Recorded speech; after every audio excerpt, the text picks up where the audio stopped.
नमस्कार, मैं हूं आपके साथ अपूर्वा सिंह और आप देख रहे हैं प्रदेश का सबसे भरोसेमंद news channel India news Uttar Pradesh Uttarakhand. वक्त हो चला है महाकुंभ के स्पेशल एपिसोड का। संगम नगरी में विश्व का सबसे बड़ा धार्मिक मेला यानी महाकुंभ लगा हुआ है। महाकुंभ में 34वें दिन भी श्रद्धालु संगम में आस्था की डुबकी लगा रहे हैं। यहां दुनिया भर से करोड़ों की संख्या में श्रद्धालु संगम नगरी पहुंच रहे हैं। अब तक लगभग 51 करोड़ से ज्यादा श्रद्धालुओं ने आस्था की डुबकी लगाई है। आज 4 बजे तक 1 करोड़ 8 लाख श्रद्धालुओं ने डुबकी लगाई है। इधर श्रद्धालुओं की सुरक्षा को देखते हुए शासन प्रशासन ने तमाम व्यवस्था की हुई है। तो वहीं इंडिया न्यूज महाकुंभ की हर तस्वीर आपको दिखा रहा है। पल पल की अपडेट हम आप तक पहुंचा रहे हैं कि किस तरह से महाकुंभ में श्रद्धालुओं के लिए क्या खास व्यवस्थाएं की गई हैं। हमारे सहयोगी भी ग्राउंड जीरो पर मौजूद हैं और पल पल की अपडेट हम तक पहुंचा रहे हैं। साथ ही साथ हम वहां पहुंचने वाले भक्तों से भी बात कर रहे हैं, उनसे भी चर्चा कर रहे हैं कि किस तरह से वो महाकुंभ में पहुंच रहे हैं। जब वो घर से निकल रहे थे तब उनके मन में महाकुंभ को लेकर और रास्ते में आने वाली तमाम परेशानियों को लेकर क्या कुछ विचार चल रहा था, और जब वो महाकुंभ पहुंचे और उन्होंने जब यहां पर स्नान किया है उसके बाद उनकी क्या भावना है, वो तमाम चीजें हम उनसे जान रहे हैं, समझ रहे हैं। तो देखिए, भक्त भी कह रहे हैं कि प्रशासनिक तौर पर तमाम जो व्यवस्थाएं हैं वो बहुत अच्छी हैं। योगी सरकार और पीएम नरेंद्र मोदी का वो तहे दिल से शुक्रिया अदा कर रहे हैं। ये तमाम चीजें भी हम आपको दिखा रहे हैं और वो ये कह रहे हैं कि भक्त होने के नाते, आम जनता होने के नाते हमारी भी कुछ नैतिक जिम्मेदारियां बनती हैं। हमें भी सरकार द्वारा जो नियम, प्रशासन द्वारा जो नियम बनाए गए हैं, उन तमाम नियमों का हमें भी पालन करना होगा ताकि हमें भी परेशानी ना हो और आने वाले उन भक्तों को भी परेशानी ना हो। और इसमें सबसे बड़ा सहयोग प्रयागराज की खुद जनता ने सहयोग दे रहे हैं।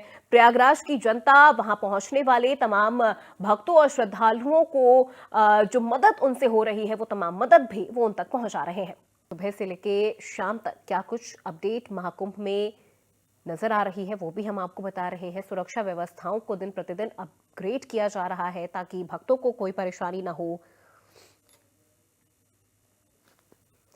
तो देखिए, महाकुंभ में पहुंचने वाले भक्तों के लिए कई व्यवस्थाएं की गई हैं। शटल बस सेवाएं भी यहां पर है। स्वास्थ्य सेवाओं से संबंधित भी जो व्यवस्थाएं हैं वो यहां पहुंचने वाले भक्तों के लिए की गई है। देश के कोने कोने से ही नहीं बल्कि विदेशों से भी यहां बड़ी संख्या में जो भक्त है वो पहुंच रहे हैं और यहां संगम तट पर वो आस्था की डुबकी लगा रहे हैं। व्यवस्थाओं से लोग संतुष्ट नजर आ रहे हैं, प्रसन्न नजर आ रहे हैं और भक्त खुद ये कह रहे हैं कि अगर तीर्थ करने में थोड़ी बहुत परेशानी ना हो तो फिर तीर्थ का फल कैसा।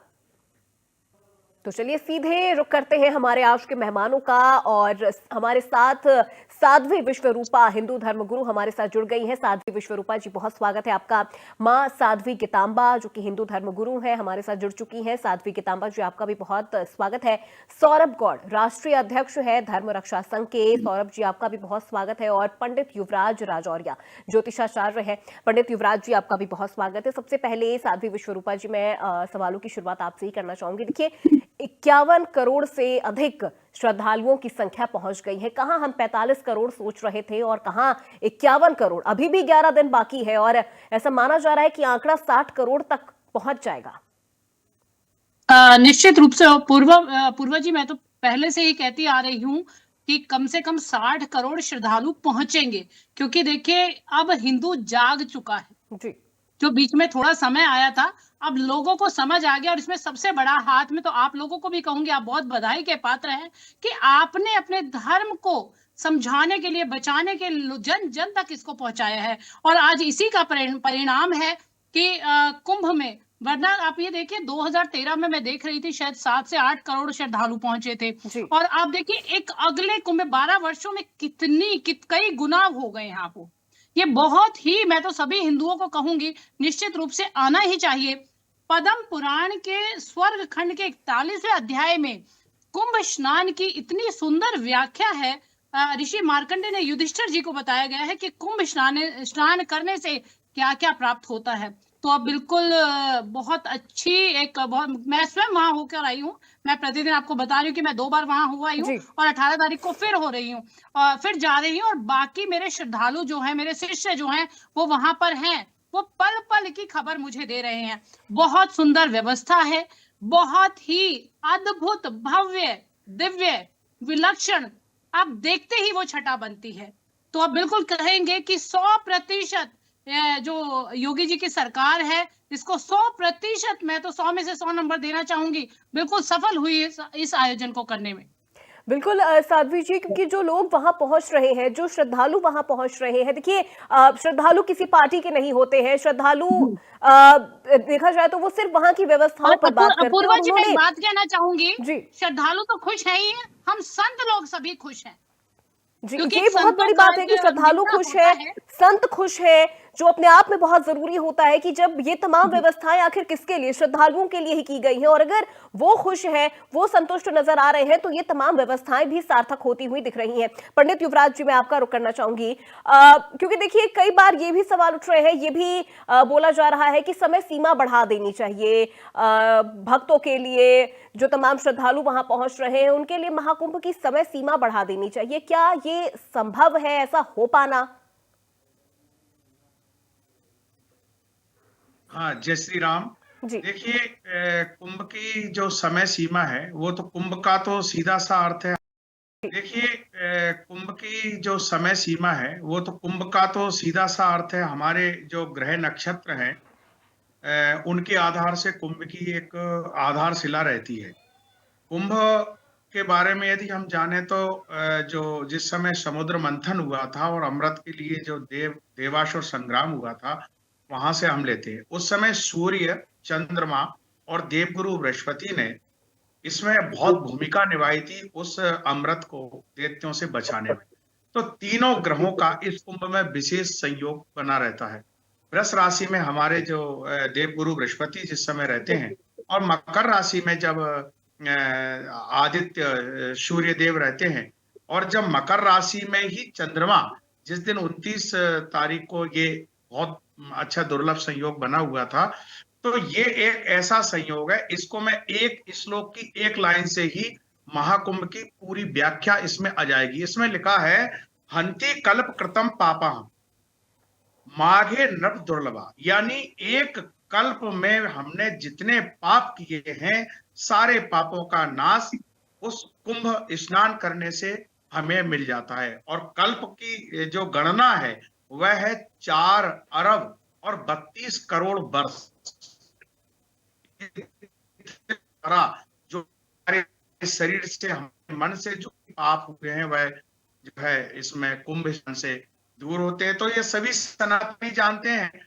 और कुंभ स्नान से तो हम अब कुंभ स्नान करके जो तप और ये साधना जो हम जी लोग करते हैं, उसमें हम संपूर्ण विश्व की कल्याण और शांति की कामना करते हैं। इसलिए कुंभ का बड़ा अद्भुत महत्व है और ये बड़ा अद्भुत सहयोग बनता है संत महात्माओं का ही। उनके द्वारा जो गंगा में स्नान किया जाता है त्रिवेणी में, और उनके शरीर की जो रज है, वह रज जब गंगा में प्रवाहित होती है और उसका वो हम गृहस्थों को जब वो स्पर्श करते हैं, तो निश्चित ही हमारे कई कल्पों के पाप नाश हो जाते हैं। जी बिल्कुल युवराज जी, क्योंकि तो इस देखिए प्रकार से ये ठीक है, जी। साध्वी कितांबा हाँ जी हाँ। हमारे साथ है, उनसे भी जान लेते हैं कि किस तरह से अब तक महाकुंभ जिस तरह से बीत रहा है उस पर उनकी क्या राय है, क्या प्रतिक्रिया है। साध्वी कितांबा जी, देखिए करोड़ों की संख्या में भक्त पहुंच रहे हैं, बार बार हम आंकड़ों का जिक्र कर रहे हैं, 51 करोड़ हो चुकी है श्रद्धालुओं की संख्या, और एक अस्थायी राज्य का भी दर्जा दे दिया गया है प्रयागराज को। पता नहीं कितने देश ऐसे हैं जिनकी जनसंख्या से भी अधिक लोग यहाँ पर पहुंच चुके हैं। 45 करोड़ सोचा था, 51 करोड़ पहुंच गए हैं, आंकड़ा 60 करोड़ तक भी जा सकता है। बिल्कुल जाना भी चाहिए, क्योंकि जी हमारा शास्त्र भी कहता है, को कह सको प्रयाग प्रभाव।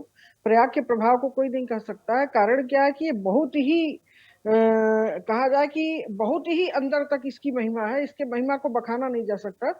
हमारे यहाँ काशी में विष्णुदत्त शर्मा थे, उन्होंने बकरी पाला था, वेश्यागमन किया था, शराब पिया था, तो वो जब मरे काशी में तो मुक्ति उनकी नहीं हुई, जबकि हमारा शास्त्र कहता है काश्याम मरणान मुक्ति। लेकिन काशी में रहते हुए काशी के नियमों का जो पालन करता है उसकी मुक्ति होती है, अन्यथा नहीं होती है। तो ये जाकर के विंध्याचल की काली खो में प्रेत बन गए थे।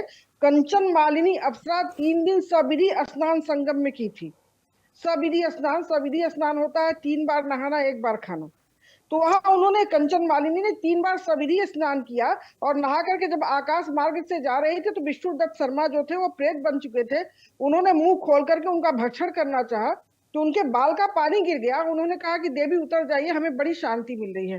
तो उन्होंने पूछा कि कौन हो तुम, तो उन्होंने अपना पूरा परिचय दिया कि मैंने जितना अमानवीय हरकत था सब मैंने किया और प्रेत योनि में हो गए।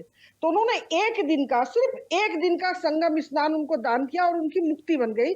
तो ये हमारा संगम है और ये हमारा प्रयाग का महिमा है। इसको कहना बड़ा दुर्लभ है, बहुत ही अंदरूनी है। ये इतना बड़ा महिमा है कि इसका अगर बखान किया जाए तो एक दिन क्या बहुत कम पड़ेगा। तो ये प्रयाग खंड की महिमा है। प्रयाग खंड में ये है जो हमने अभी आपको कथा बताई है, तो ये प्रयाग खंड की कथा है। और इसमें एक दिन भी सविधि स्नान लोग कर ले तो उनकी गति बन जानी है। तो भीड़ तो आनी ही आनी है और आएगी भी, क्योंकि जनता जनार्दन जागरूक हो चुकी है, सनातन धर्म जागरूक हो चुका है। तो उसका जितना व्यवस्था मोदी सरकार, योगी सरकार कर रहे हैं, ये बहुत अच्छा व्यवस्था है। बिल्कुल। सौरभ गौड़ जी, आपसे जानना चाहेंगे, जनता जागरूक हो गई है, सनातन को समझ रही है, सनातन का प्रचार प्रसार भी कर रहे हैं, न सिर्फ देश में बल्कि विदेशों से भी लोग पहुंच रहे हैं और सनातन को बड़ी बारीकी और बड़ी करीबी से जान रहे हैं और समझ रहे हैं।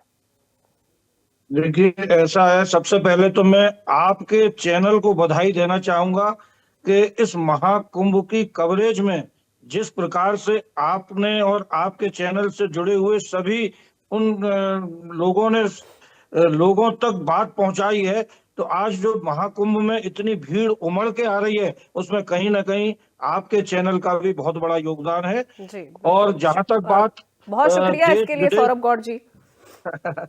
देश विदेश से जो लोग आ रहे हैं, वास्तव में ये एक नए सनातन का जन्म हुआ है, ऐसा हमको लग रहा है। क्योंकि इससे पहले भी सनातन था, मगर सनातन की शक्ति को, सनातन को लोग इस तरीके से पहचान नहीं पाए थे। सनातन में बहुत तरीके की बुराइयां दिखाई देती थी। उसमें सबसे प्रमुख बुराई जातिवाद की होती थी कि हमारे सनातन को हमेशा जातियों में बांट के देखा जाता था। इस कुंभ में जो 50 करोड़ से ऊपर लोग स्नान कर चुके हैं, अभी 10 करोड़ से ऊपर और आएंगे लोग, मगर आज तक किसी को ये नहीं पता कि कौन सी जाति का कितने व्यक्ति वहां आए और किस जाति के किस लोगों ने कैसे स्नान किया। क्योंकि प्रयागराज में जाने के बाद वहां किसी की कोई जाति नहीं रहती। वहां जाने के बाद तो केवल और केवल व्यक्ति सनातनी होता है और वो आस्था की डुबकी लगाता है। तो ये जो एक सनातन का एक नए तरीके से अभ्युदय हो रहा है, एक नया सनातन देश और विदेश में दिखाई दे रहा है, ये एक बहुत ही अच्छी स्थिति हमारे सनातन के लिए है। आप ये समझिए कि जो कुंभ होता है, ये सूर्य और बृहस्पति अपने अपने विशिष्ट ग्रहों में जब प्रवेश करते हैं, जब वो संयोग बनता है, तब ये कुंभ प्रारंभ होता है, कुंभ मेला शुरू होता है। ऐसे ही 144 साल के बाद में इस कुंभ को, ये कुंभ हो रहा है, ये सभी लोग जानते हैं। मगर हमें ऐसा लग रहा है कि हजारों साल के बाद एक ऐसा संयोग भी हमारे देश में आया इस समय, जिसकी वजह से इस कुंभ का जो एक आनंद है वो सारी दुनिया तक पहुंच रहा है। कुंभ का महात्म सारी दुनिया तक पहुंच रहा है। और वो संयोग है हमारे प्रधानमंत्री माननीय मोदी जी और हमारे मुख्यमंत्री माननीय योगी जी। ये दो व्यक्ति ऐसे हैं जिनके प्रयासों से, इनके संकल्प से, इनकी शक्ति से और ये कुंभ इस प्रकार से सुयोजित तरीके से आगे बढ़ रहा है कि वहां आपको किसी भी तरीके की कोई समस्या दिखाई नहीं देगी। अगर भीड़ की भी बात करें तो भीड़ केवल कुंभ मेला क्षेत्र के बाहर जरूर लोगों को थोड़ी तकलीफ दे रही है। कुंभ मेला क्षेत्र में कहीं कोई समस्या नहीं है। कोई भी व्यक्ति जा रहा है तो जाने के बाद बड़े आराम से, वहां जैसी सफाई व्यवस्था अच्छे अच्छे शहरों की सड़कों पे नहीं होती, जो कि वहां टेम्परेरी जो सड़कें बनाई है, इतनी सफाई है। एक वहां जो पुलिस का चेहरा है, आप देखिए, वहां कोई भी व्यक्ति गया होगा उसने इस बात को नोटिस किया है कि हमारे प्रशासन की जो पुलिस व्यवस्था वहां है, इतना अच्छी तरीके से व्यवहार पुलिस वाले श्रद्धालुओं के साथ कर रहे हैं कि किसी को कहीं कोई तकलीफ नहीं आई। तो ये जो सनातन की शक्ति है, ये पहली बार लोगों के सामने आई है। बिल्कुल बिल्कुल सौरभ गौड़ जी, ये शक्ति है सनातन की, ये भक्ति है जो इस तरह से सामने आ रही है। देखिए, सनातन पहले भी था, लेकिन अब जिस तरह से सनातन को लोग समझ रहे हैं, समझने के साथ साथ अब इसका प्रचार प्रसार कर रहे हैं, ये भी अपने आप में बहुत खास हो जाता है। साध्वी विश्वरूपा जी, मैं आपका रुख करूंगी। देखिए, अक्सर लोगों की कई शिकायतें भी होती हैं। अब महाकुंभ में करोड़ों लोग पहुंच रहे हैं, करोड़ों लोगों की अपनी अलग विचारधारा है, लेकिन एक चीज जो उन सभी लोगों में हमने समान रूप से पाई, वो यही है कि लोगों का कहना है कि प्रशासन ने तैयारियां की हैं, हमारे लिए की है, लेकिन हमारी भी कुछ नैतिक जिम्मेदारियां बनती हैं जिनका हमें निर्वहन करना है।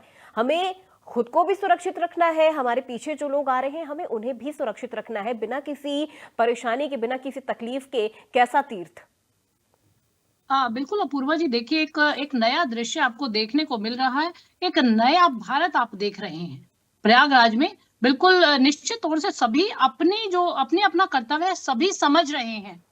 अब बहुत लोगों को आप लोग भी दिखाते हैं, आपके सहयोगी भी वहां बात करते हैं, तो सभी के चेहरे की जो प्रसन्नता है और प्रसन्नता के साथ साथ जो सुकून है, जो शांति है, जो आनंद है उनके चेहरे पर, तो उसे शब्दों में ना आप बयां कर सकते ना हम बयां कर सकते, उसे सिर्फ महसूस किया जाता है। वहां पर उस पावन धरती पर पहुंचकर सिर्फ हम उस भाव को समझ सकते हैं, उस महसूस कर सकते हैं। यहाँ मैं एक बात और कहना चाहूंगी, ये 45 दिनों का एक भव्य आयोजन, भव्य भी एक छोटा शब्द हो जाता है, विशाल भव्य जो भी कहे बहुत छोटा शब्द है इसके लिए, जितना एक बड़ा महाकुंभ यहाँ हुआ है। क्योंकि सभी जानते हैं कि कई देशों से ज्यादा जनसंख्या यहाँ पर आई है, कई देशों से, मतलब मैं तो बहुत सारे देशों के नाम लेना चाहूंगी, उनसे ज्यादा जनसंख्या यहाँ पर आई है, और इतने अच्छे तरीके से यहाँ व्यवस्था को। तो योगी जी ने एक बात हमें बहुत अच्छे तरीके से समझाई है। यहाँ आप किसी भी तरीके से, चाहे व्यवस्था के लिए देख लीजिए, चाहे जीवन जीने की व्यवस्था में आप देख लीजिए, समस्या भय न पलायन्तु अपितु तेषाम समाधानम अन्वेष्टुम, मत अर्थात समस्याएं अगर आती है तो उससे भागना नहीं चाहिए, उसका सामना करना चाहिए जी। तो इस व्यवस्था में बहुत सारी कई बार परेशानियां भी आई, पर योगी जी ने बहुत अच्छे तरीके से, वहां प्रशासन ने बहुत अच्छे तरीके से उसे व्यवस्थित कर दिया, कुछ घंटों में ही उसकी तस्वीर बदल दी। तो यहाँ बहुत कुछ सीखने का भी एक ये विषय है। यहाँ पर प्रयागराज में हम मोक्ष प्राप्ति के लिए जाते हैं, हम आत्मबल के लिए जाते हैं, आत्मज्ञान के लिए जाते हैं, अपने जीवन की समस्याओं से छुटकारा पाने के लिए जाते हैं। तो निश्चित रूप से यहाँ मैं कहती हूँ कि 50-60 करोड़ जो लोग आए हैं, निश्चित रूप से सबके हृदय में परिवर्तन हुआ है, वहां से कुछ ना कुछ वो प्राप्त करके ही आए हैं।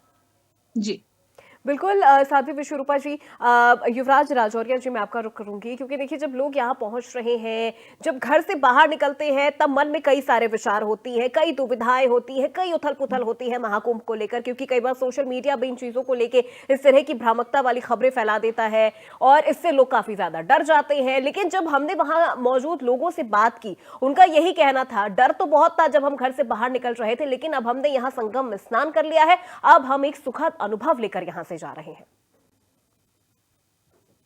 देखिए, जब हम घर से निकलते हैं, आपने पूछा है, तो जो भी भक्त घर से निकलता है, जब कुंभ के लिए जाता है, तो उसके मन में एक ईश्वर से मिलने का भाव रहता है। और जब हम ईश्वर से मिलने जा रहे हैं, तो वहां किस बात का डर? आपने देखा होगा जो भी वहां वो भगदड़ हुई थी और उसमें जो भी हुआ, इसके बाद की जो संख्या है वो कुंभ में कम नहीं हुई है और बड़ी है, क्योंकि लोगों की एक आस्था है। हम गंगा मैया से मिलने के लिए तीर्थराज प्रयाग में जाकर के, क्योंकि तीर्थराज राजा है तीर्थों का प्रयाग, वहां पता है सबको, सभी सनातनियों को, कि वहां संपूर्ण देवी देवता ऋषि मुनि गंधर्व सब वहां आए हैं। तो वहां डर कैसा? वहां तो हमारे पूर्वज वहां आए हैं, उनसे मिलने की एक लालसा है, कोई डर भय नहीं है। और मैं स्वयं भी वहां गया हूं, वास्तव में वहां की छटा देखते ही बनती थी, ऐसा प्रतीत होता है मानो हम स्वर्ग में आ गए हों। और बात रही व्यवस्थाओं की, तो व्यवस्था, भक्तों को कोई व्यवस्था की जरूरत नहीं है, सिर्फ वो माँ गंगा में डुबकी लगाने गए हैं, उन्हें कोई व्यवस्था नहीं, कोई समस्या नहीं आई। किसी को भी वहां जो भक्त थे उनको कोई समस्या ही नहीं है। और जिनको समस्या आती है, जिनको डर रहता है, उन्हें तो घर में भी रहता है, वो तो घर में भी डरते हैं। तो कुंभ का जो स्नान है, कुंभ का जो महापर्व है, इसमें लोगों ने बढ़ चढ़ के भाग लिया है। और सौरभ गौड़ जी ने भी बताया कि सभी धर्मों के, सभी जातियों के सारे लोगों ने वहां अपने जो उनकी आस्था और श्रद्धा थी उसके अनुसार वहां पहुंचे हैं। हमारी बहन साध्वी जी ने भी इसकी बड़ी सुंदर व्याख्या की है। उन्होंने जो पुराणों का जो उदाहरण पेश किया है, वास्तविक बात है। इसके लिए तो देवता भी जो है इसका इंतजार करते हैं कि वो दिन कब आएगा जब हम प्रयाग में जाकर के और संगम में डुबकी लगाएंगे। तो वहां कोई डर और भय की कोई बात नहीं। इसीलिए तो हमारा आधा भारत वहां पहुंच गया स्नान करने, और किसी ने भी नहीं आज तक सोचा भी नहीं होगा अभी तक जितने भी कुंभ पर्व हुए हैं अधिकतम संख्या पहुंची होगी तो 5 करोड़ और 7 करोड़ से ज्यादा आज तक शायद नहीं पहुंची हो। लेकिन आप 60 करोड़ की बात हम चैनलों के माध्यम से पता कर रहे हैं कि 60 करोड़ तक वहां अनुमान है, तो आधा भारत वहां पहुंच गया है। बिल्कुल, इसके क्योंकि बाद अभी भी 11 दिन और है महाकुंभ को लेके और ऐसा माना जा रहा है, ये संभावना जताई जा रही है कि ये जो संख्या है भक्तों की ये 60 करोड़ तक पहुंच सकती है। और देखिए, अमेरिका और चीन की कुल आबादी के बाद तीसरी सबसे बड़ी आबादी के तौर पे भक्त पहुंच रहे हैं प्रयागराज में। ये एक ऐसा रिकॉर्ड है जो शायद आज से पहले न कभी बना न कभी बनेगा। साध्वी गीतांबा जी, मैं आपका रुख करूंगी। 11 दिन है, ये एक तरफ ये कहा जा सकता है कि अपने अंतिम पड़ाव पे है महाकुंभ, लेकिन जो लोग वहां पहुंच रहे हैं, जो तस्वीर हम वहां हर दिन की देख रहे हैं, उसको देख के कहीं से नहीं लग रहा कि प्रयागराज में ये जो महाकुंभ है ये अपने अंतिम दौर में, ऐसा लग रहा है कि अभी ये आज से ही शुरू हुआ है। करोड़ों लोग हर दिन पहुंच रहे हैं। ये लोगों की वो आस्था है जो उन्हें खींच ला रही है। देखिए, ये कभी भी इसका अंत नहीं है। ये महाकुंभ और महासंगम और महाप्रयाग ये हमेशा चलता ही रहेगा, क्योंकि ब्रह्मा जी एक बार भ्रमित हो गए थे, उन्हें ज्ञान नहीं हो रहा था कि हम क्या करें।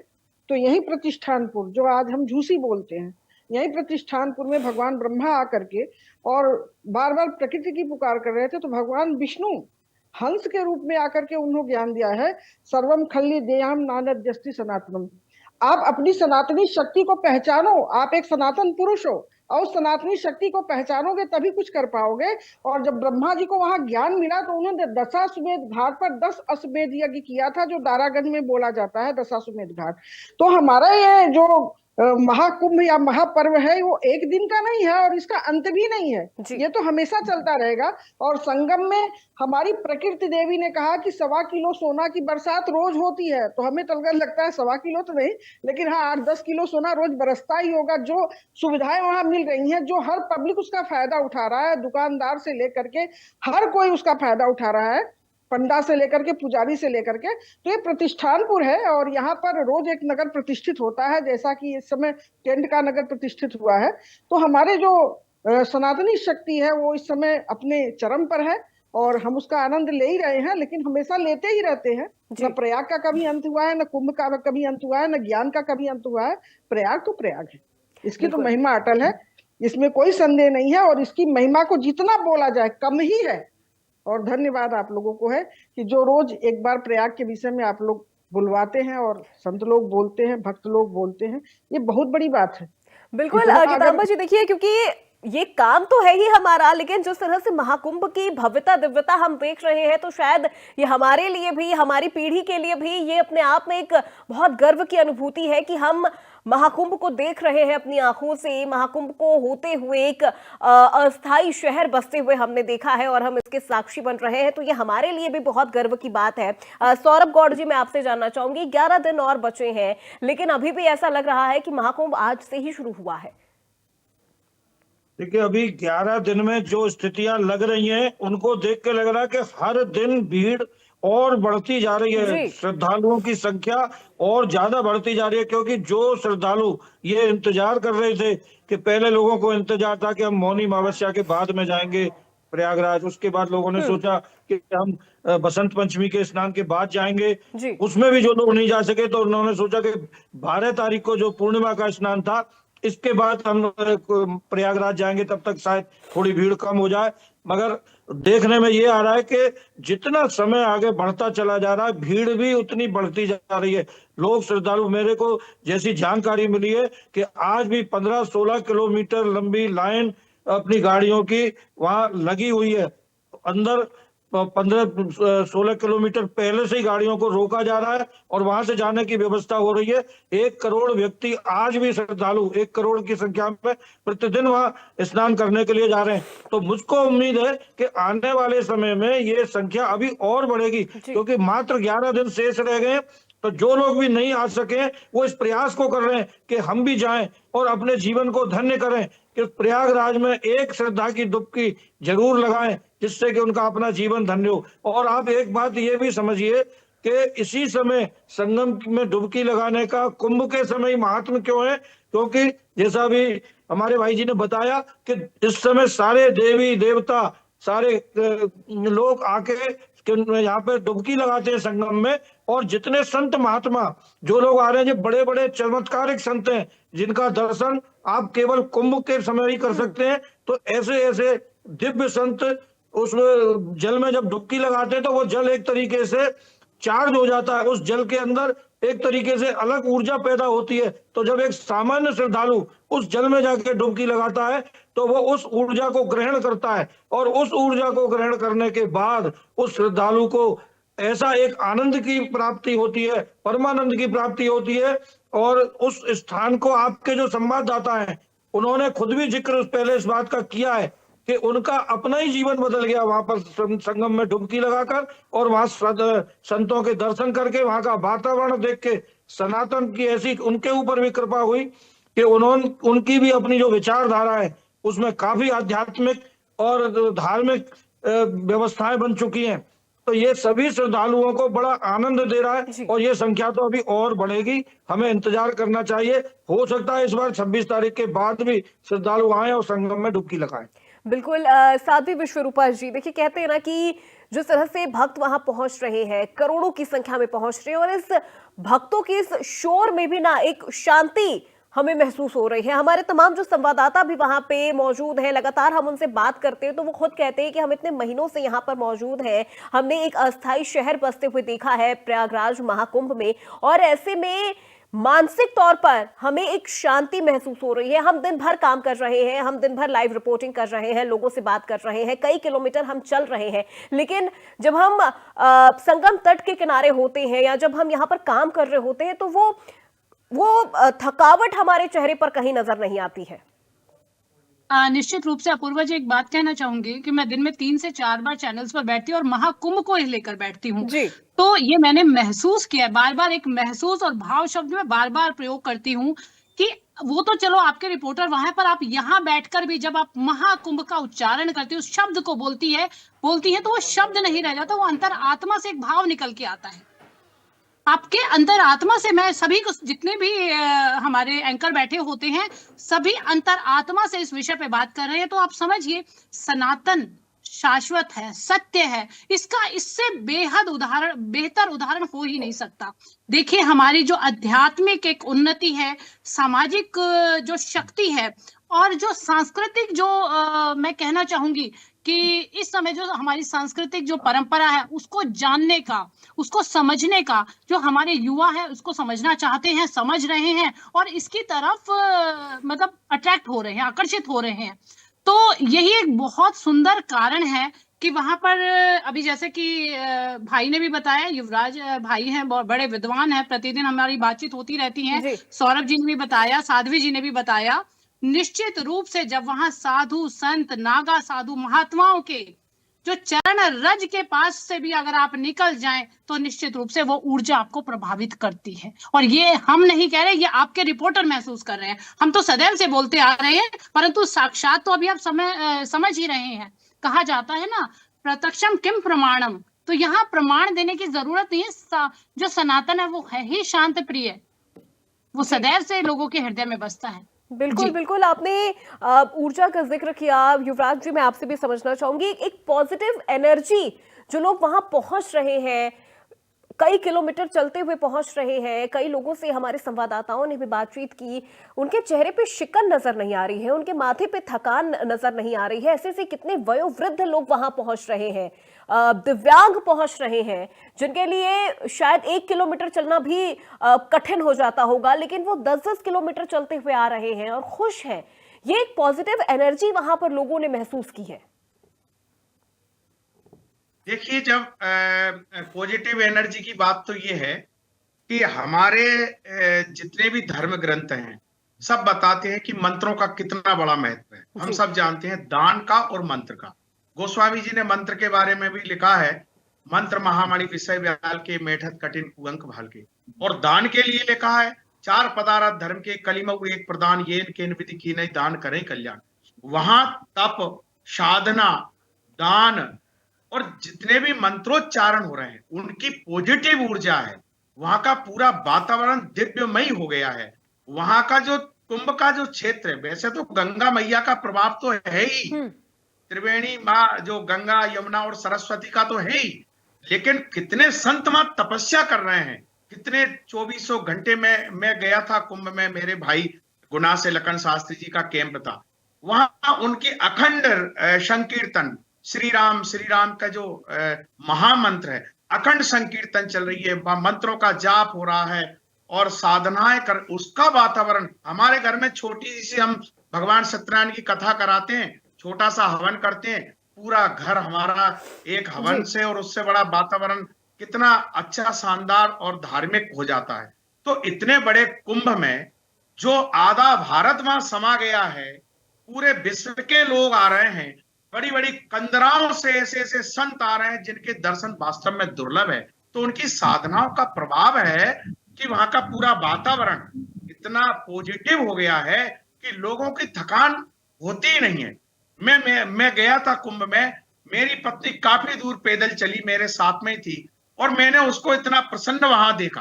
कारण यही था कि वहां की पॉजिटिविटी थी। तो ये जो ऊर्जा प्राप्त हो रही है वो साधु संतों की तपस्या का प्रभाव है, साधना का प्रभाव।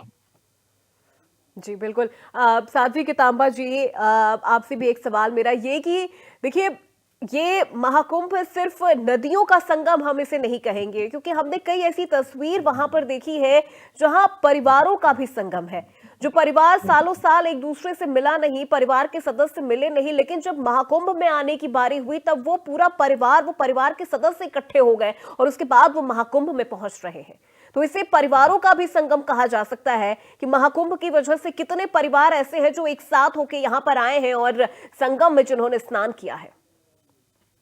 संगम का मतलब ही होता है जोड़ना, क्योंकि जब हमारी तीनों देवियां पृथ्वी पर चली हैं तो उर्दन करने लगी हैं, सरस्वती भी, गंगा भी और यमुना भी, कि हम लोगों में पापी लोग स्नान करेंगे। तो भगवान विष्णु ने कहा कि नहीं, वहां देवता भी आपके साथ रहेंगे, जैसे हमारा बेड़ी माधव है, जैसे हमारी आलोक शंकरी हैं, जैसे मेरे लेटे हनुमान जी हैं। इनको औरंगजेब ने, ये मूर्ति खड़ी थी, औरंगजेब ने जैसे जैसे खिंचवाना शुरू किया वैसे वैसे मूर्ति लेटती चली गई और अंदर चली गई। 8 फुट 9 फुट के अंदर है लेटे हनुमान जी। तो आपके साथ आलोक नाग वासुकी होंगे, भरद्वाज ऋषि होंगे, और हमारे यहाँ बेड़ी माधव ही मुख्य है। और यही नहीं है, हमारी शक्ति पीठ भी वहां, ललिता देवी प्रयाग, ललिता देवी, वहां ललिता देवी का भी मंदिर है।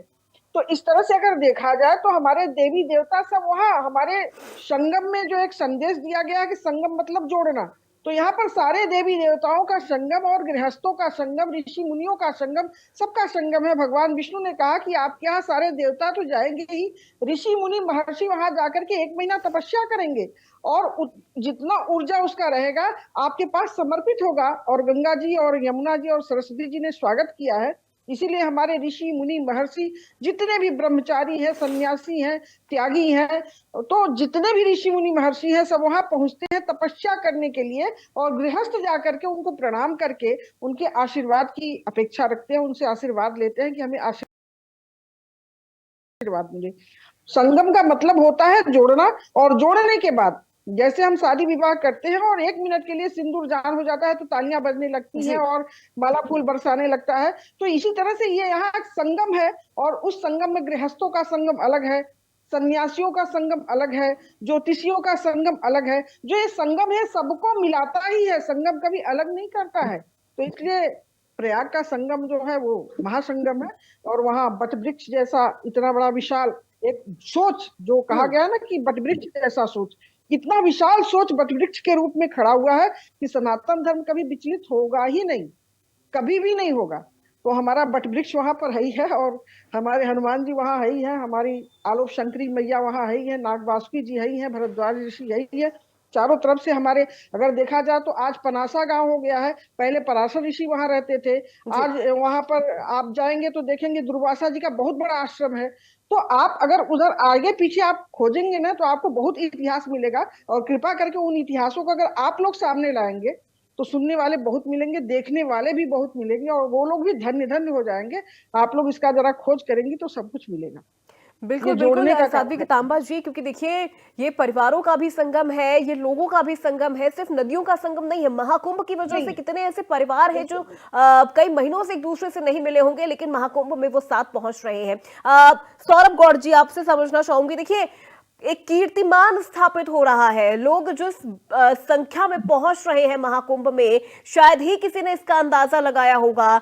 और जिस तरह से जो विरोधी हैं, जिन्होंने महाकुंभ की तैयारियों पर सवाल उठाए, जिन्होंने वहां पहुंचने वाले लोगों की आस्था पर सवाल उठाए, ये वही लोग हैं जो अब इन विरोधियों को जवाब दे रहे हैं। और साफ तौर पर हमारे कैमरे पर भी लोग कह रहे हैं कि देखिए, हम तो बहुत खुश हैं, प्रशासन ने व्यवस्था भी बहुत अच्छी की है। 19-20 हर जगह होता है। जब करोड़ों की संख्या में लोग पहुंचेंगे तो लोगों की भी कुछ नैतिक जिम्मेदारी होती है। हर चीज प्रशासन के हाथ में नहीं होता, हर चीज प्रशासन को नहीं देखना होता है। कुछ चीजें हम श्रद्धालुओं की भी जिम्मेदारी होती है। देखिए, ये जो आपने बोला बिल्कुल सही बात है कि जो विरोधी पक्ष के लोग हैं, उन्हें तो ये सारी व्यवस्थाओं में कमियां ही कमियां दिख रही हैं। वो बल्कि प्रयास कर रहे हैं कि कोई भी कमी ऐसी निकाल सके, और चाहे वो अच्छी भी चीज हो तो उसको कमी करके बता सके। जैसे एक समाजवादी पार्टी के नेता है अफजाल अंसारी, जो कि अभी उन्होंने कुंभ के बारे में ऐसा गलत बयान दिया कि कुंभ में जाकर सभी लोग जिस तरीके से 50-60 करोड़ लोग तर जाएंगे और सीधे स्वर्ग में जाएंगे, तो वहां तो बिल्कुल हाउसफुल हो जाएगा, नरक के लिए जगह ही नहीं बचेगी। तो नहीं मिलेगा नरक के लिए, उन लोगों के लिए नरक बना हुआ है।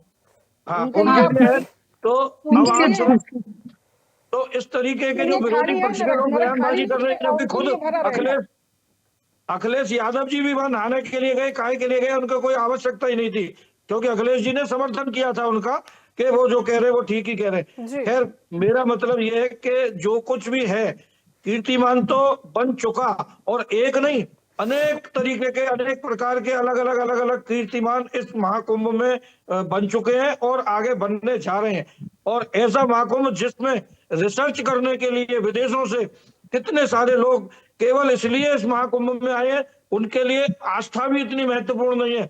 आस्था से भी ज्यादा उनके लिए यह महत्वपूर्ण है कि आखिर इतनी बड़ी भीड़ का, 50-60 करोड़ लोगों का मैनेजमेंट, उन सब लोगों की जो व्यवस्था है उसको सरकार किस प्रकार कर पा रही है। तो इस महाकुंभ के बाद आप देखेंगे बरसों तक रिसर्च चलेगी इस महाकुंभ की, एक एक चीज पर अलग अलग देशों के लोग, हमारे देश के लोग अलग अलग अपने अपने नजरिए से इसकी विशेषताएं लिखेंगे और बड़े बड़े साहित्य लिखे जाएंगे जी। तो जो कीर्तिमान बनने जा रहा है उसका अभी हम और आप अंदाजा नहीं लगा सकते, मगर एक बहुत बड़ा कीर्तिमान बनेगा, जो कि आने वाले सैकड़ों वर्षों में वो कीर्तिमान अब नहीं टूट सकता। और मेरी आपसे यही विनती है कि हमारी बहन गीता मरा जी ने भी जैसे आपको निवेदन किया कि आपने ये जो चैनल पे कार्यक्रम इस प्रकार का शुरू किया है, तो कुंभ के बाद भी आप इस तरीके की व्यवस्था बनाएं जिससे सनातन को लोग और समझें कि वहां प्रयागराज और उसके आसपास क्या क्या और प्रमुख चीजें हैं, और भी हमारे व्रत क्षेत्र में सभी जगह जहां जहां हमारे आध्यात्मिक स्थान है उसके बारे में आप इसी प्रकार जानकारी दें, तो आपके दर्शकों को इसका बड़ा लाभ प्राप्त होगा। बिल्कुल बिल्कुल सौरभ गौड़ जी, क्योंकि देखिए कई बार ऐसा होता है कि मीडिया पर भी उंगली उठ जाती है कि हम तो सिर्फ अच्छी चीजें दिखा रहे हैं। नहीं, हमने वो चीजें भी दिखाई, हमने अव्यवस्थाएं भी दिखाई, जब बीच में अव्यवस्थाएं हुई हमने वो भी दिखाया। हम ये भी दिखा रहे हैं कि अब वहां पर जो व्यवस्था है वो कितनी ज्यादा अपग्रेड हो गई है। क्योंकि देखिए जिस तरह से लोग पहुंच रहे हैं, सीएम योगी आदित्यनाथ ने ये अनुमान लगाया था कि 45 करोड़ तक लोग पहुंचेंगे, लेकिन उसके बाद अब देखिए अभी 51 करोड़ संख्या हो चुकी है लोगों की। अभी भी 11 से 12 दिन बाकी है महाकुंभ को लेके, लेकिन जो व्यवस्थाएं हैं वो लोगों के हिसाब से अपग्रेड की जा रही हैं। साध्वी विश्वरूपा जी, आपसे समझना चाहूंगी, जो व्यवस्थाएं हैं देखिए वो अपग्रेड हो रही है, चाहे व्यवस्थाएं हो या वहां पहुंचने वाले लोगों की संख्या हो, वो लोगों के हिसाब से चीजें अपग्रेड हो रही हैं। लोगों की भी कुछ नैतिक जिम्मेदारी होती है, जब आप वहां पहुंच रहे हैं तो उन जिम्मेदारियों का भी निर्वहन करना माफ कीजिएगा, उनके लिए भी बहुत ज्यादा जरूरी हो जाता है। बिल्कुल पूर्वा जी, देखिए एक बहुत सुंदर बात यहाँ कुंभ से निकल कर आई है।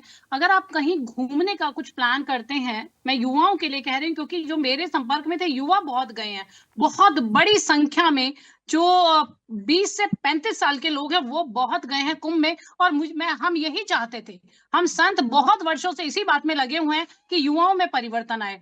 तो वहां पे जाने का कारण भी यही है। देखिए ये ऐसा कहीं भी आपको देखने को नहीं मिलेगा। कहीं आप घूमने जाएंगे तो सबसे पहले आपको धन चाहिए और बहुत सारा धन चाहिए। तो वहां के जो हमारे शिविर हैं, साधु संतों ने करोड़ों लोगों को निःशुल्क भोजन कराना, वहां ठहराना, इतनी सुंदर व्यवस्था हमारे प्रशासन और सरकार ने तो की है, जी। परंतु हमारे साधु संतों के द्वारा बहुत सुंदर व्यवस्था वहां रही है। तो ये भी एक बहुत आकर्षण का केंद्र रहा है कि लोग जा रहे हैं और लोगों को समझ भी आ रहा है कि वहां जाकर देखो वो आनंद, वो जाएंगे तभी तो उस आनंद को महसूस कर पाएंगे, और आप उस आनंद को दिखा रहे हैं, लोगों तक पहुंचा रहे हैं। बार बार भय भी लोगों में आ रहा था कि इतना लंबा जाम है, वहां पे इतनी व्यवस्था है, ये है, भीड़ बहुत ज्यादा है, भगदड़ है, परंतु जब आप लोगों से वहां लाइव बात कराते हैं तो हम सबको भी एक शक्ति मिलती है, जो देख रहे हैं उनको भी एक शक्ति मिलती है कि नहीं, वहां ऐसा कुछ नहीं है, आप जाओगे तो आपको बहुत अच्छा लगेगा। और आप देखिए, ये मैं ये कहना चाहूंगी, बड़ा अजीब सा एक शब्द है, जैसे समय बदल गया है, इसमें मीडिया का भी बहुत बड़ा रोल है, इसमें हमारी सरकार का भी बहुत बड़ा रोल है। एक बीच में समय आया था पिज्जा कल्चर, अब वापस लोग ऑर्गेनिक पे आ गए हैं। इसी प्रकार जो पाश्चात्य की तरफ लोग भाग रहे थे, वापस अब सनातन की शक्ति को समझने लगे हैं।